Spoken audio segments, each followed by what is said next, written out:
नमस्कार. मी सौभाग्यवती माधुरी संजय शिरोडे. ज्या वेळेला मी वाघोलीच्या शाळेमध्ये मुख्याध्यापिका म्हणून काम करत होते, त्यावेळेला राहायला काळेवाडीत असल्यामुळे दररोज काळेवाडी ते वाघोली असा माझा प्रवास होता.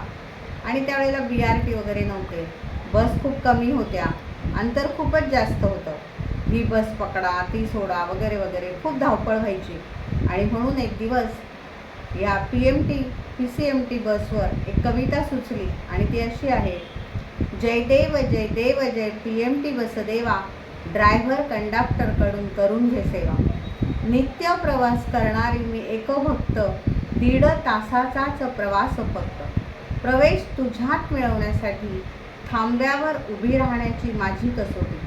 तासनतास थांब्यावर उभी राहिले जरी बस मिळत नाही वेळेवरी. आयुष्याचा वेळ किती घालवावा वाया, जय देव जय देव जय PMT बसदेवा. कधी कधी तू लांबूनच येताना दिसते, तुझ्यात चढण्यासाठी माझी धडपड सुरू होते. मला न घेताच तू पुढे निघून जाते, तेव्हा मात्र प्रचंड जीवावर येते. ड्रायव्हर कंडक्टरला नको नको ते बोलायला जीव उचकटते. जय देव जय देव जय PMT बसदेवा, ड्रायव्हर कंडक्टरकडून करून घे सेवा.